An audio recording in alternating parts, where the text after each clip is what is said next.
Hi everybody, this is Falcon Napier. Welcome to the Oracle of the Self. Today we're going to do a few basic housekeeping sorts of things, but we're also going to get into the meat of the program. So many of you already know me, but for those who don't know me, let me tell you a little bit about my background. I am the creator of what's called the ChangeWorks system.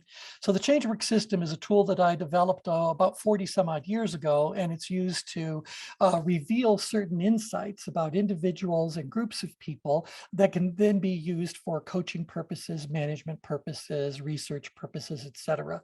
I basically served as a trainer and a consultant for over 40 years in private practice. So traveled all over the world delivering training programs for every kind of company you can think of.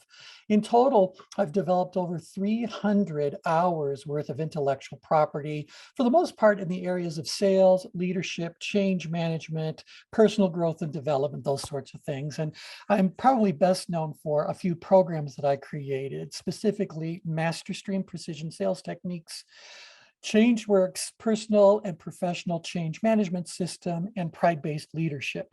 So as we work our way through the program, no doubt I'll be sharing with you elements and exercises from all those different programs. But the big thing I've always focused on, what's at the heart of all of our work, is this idea that we want to understand what the role of productive tension is in performance and productivity. Now, productive tension is something that I'm sure almost all of you are unfamiliar with right now. Rest assured, by the time we work our way through even the earliest stages of the program, you will become increasingly familiar and ultimately quite fluent in these principles and tools and techniques of tension management that we've been working on for so long. Now, a couple other things to know about us. That historically, we were focused on large corporate clients around the world. And that's been really, really great. We've been able to do a lot of very interesting work with a lot of very interesting clients.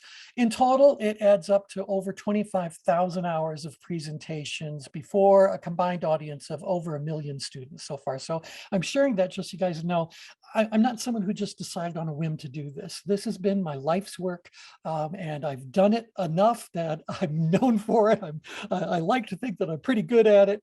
But in addition to doing the work with the students and with the corporate clients and that, we've also certified over 500 independent human development professionals in using our techniques, teaching our programs, applying the change grid, and all the great things you're going to be learning in this. I'm also the leader of a group called the Circle of Brilliance. The Circle of Brilliance is something we've been doing now for some 3 years. The Circle of Brilliance is a group of individuals from the human development industry who get together once or twice a week to explore some sort of a concept, some sort of an issue, some sort of a principle, some sort of an idea. And what we try to do is determine whether or not that idea has merit. Does it belong in the realm of brilliance? And if it does, how can we go about integrating it with everything else we already know to be brilliant?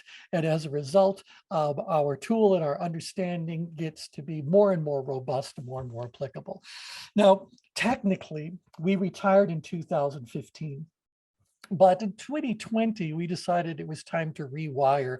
Retirement gets pretty boring and routine pretty quickly. So we decided to rewire, and we did that by wanting to return to where it all began. And that's with the Oracle of the Self.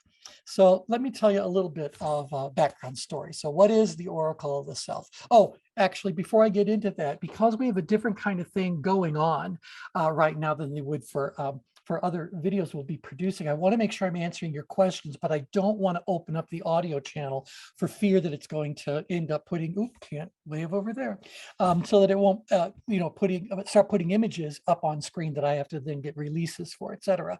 But I do want to stop at the end of each one of these sections just so I can say, does anybody have any questions? Is there anything else that you want to know about me? And I'll look over at the chat window now to see if there's anything there.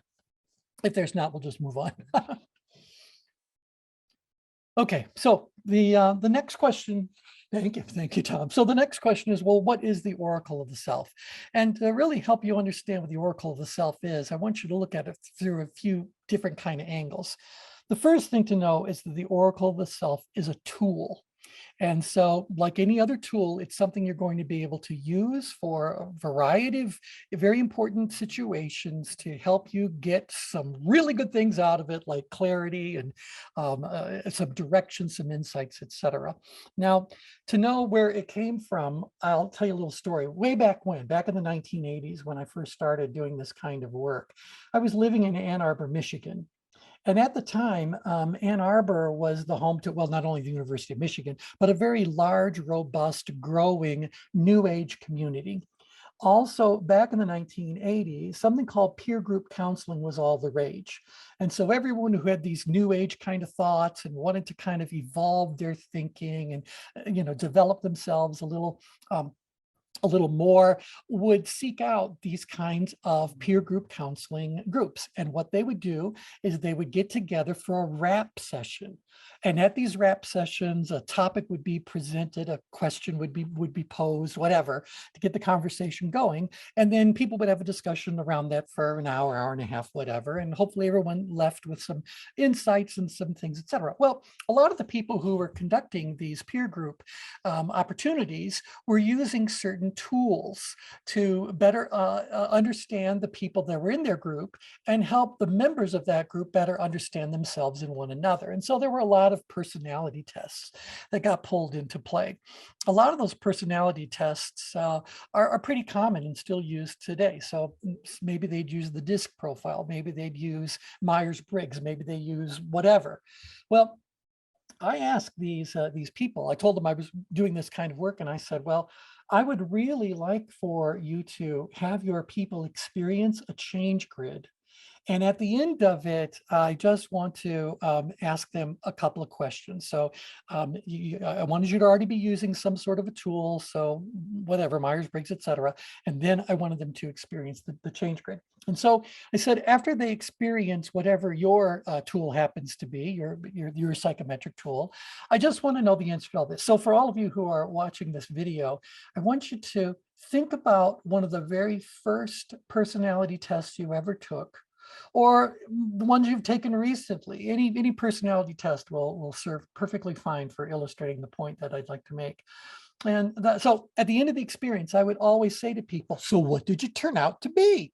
And so I could have all of you right now say to me, well, I'm a driver, or, oh, I'm an INTP. Oh, no, I on the Enneagram, I'm a type 1. Everyone would answer the question with whatever label they felt the thing gave. Now, I have mixed feelings about labeling. I do believe we have a personality, and I think there's a lot we can learn about that personality. But I think that what's even more important is to recognize that we all possess elements of all those different types. So I was very curious as I was asking the question to see if I could determine how quickly were people willing to label themselves and own that label. And so that was question one. But the other question I asked was, well, how accurate do you think that really is?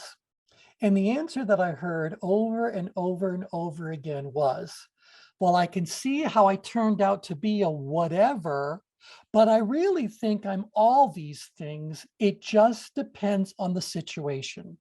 And I heard that last little bit over and over again. It depends on the situation. It depends on the situation. It depends on the situation.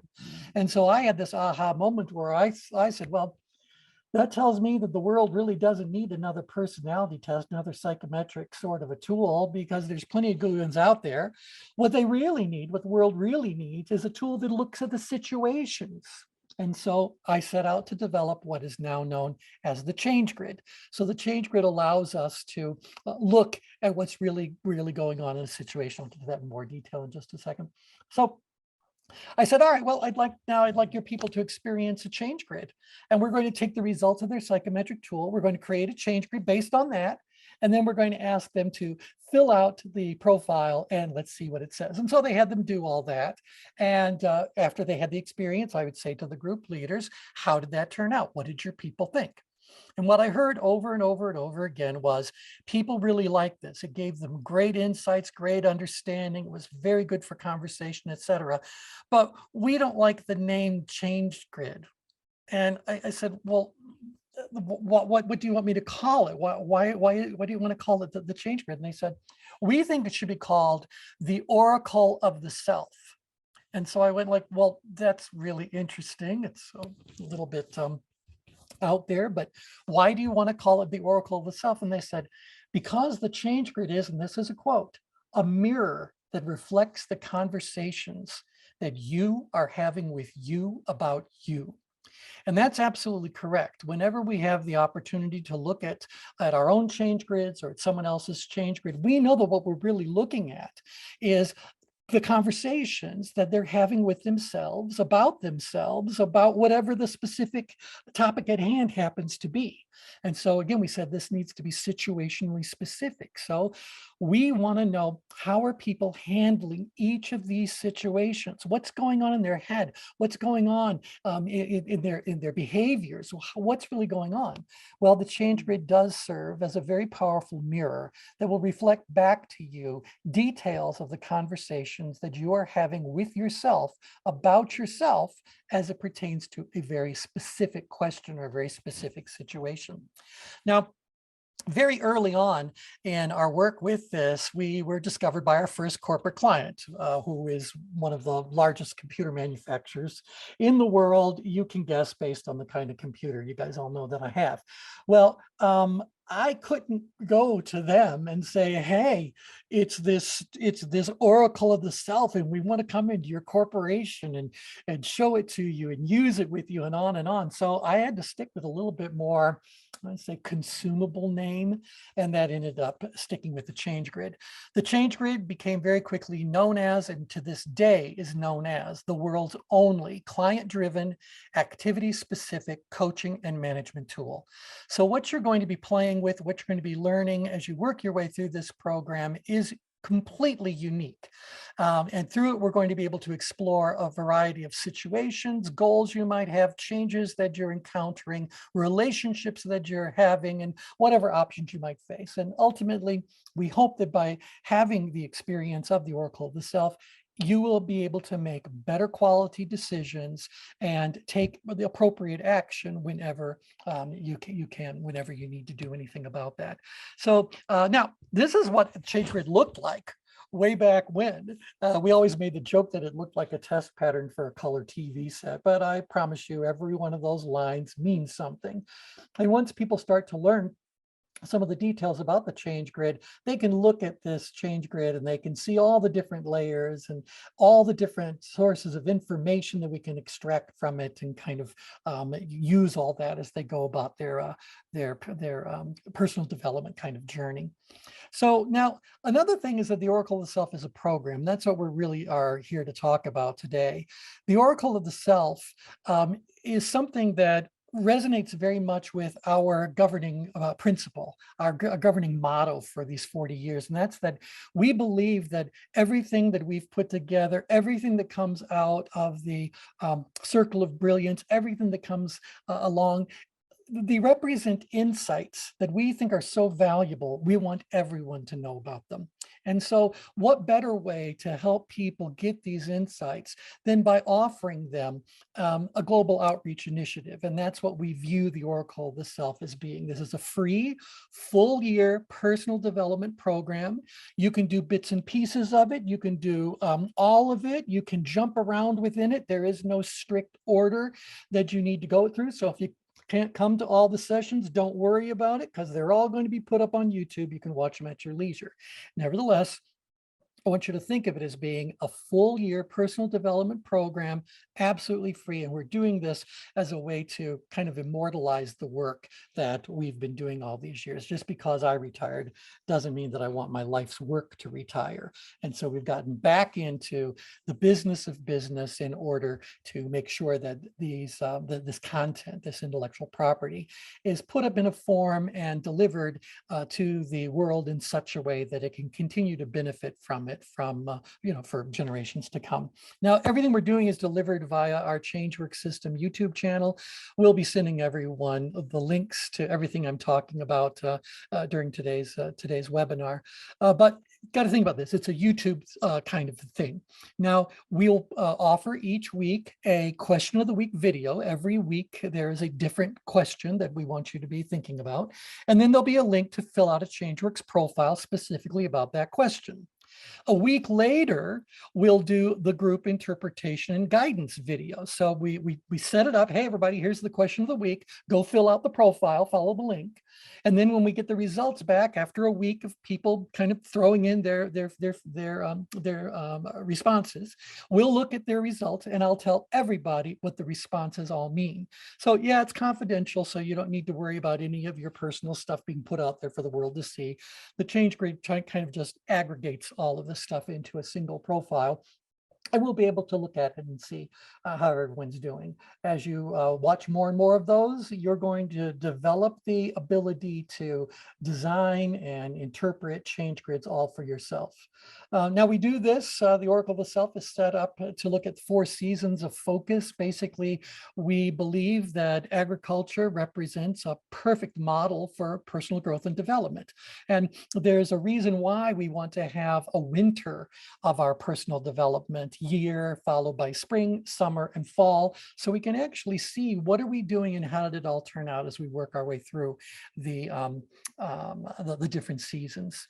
So some of the highlights of the course, we'll be talking about walking the path of self-discovery, how you go about creating a change grid, interpreting the change grid, what we mean by 4-dimensional thinking, what's the chorus of the mind, how do you create action plans, how do you come up with a peer partner that you can work your way through some of this with. And so there's a lot of stuff that we'll be covering in the course, and those are just some of the highlights. Last thing to know, though, is that the Oracle of the Self is a person, and that person is you. So inside of each and every one of us, there exists an entity, we call that an entity that we refer to as the Oracle of the Self. It's not some separate entity, it is you, but there is this unique, authentic you that is inside of your head, but you're going to find out in just a couple of minutes that it is not in your head alone. And it is because of those other things that might be going on in your head that you can't access your oracle, you can't hear your oracle, you might not even realize you have one. And so our real goal in the program is to help you to rediscover and improve the relationship you have with your oracle of the self and use it for your greatest benefit. So we'll be talking as we work our way through this about how the oracle gets interfered with and ultimately, though, how you can recognize it.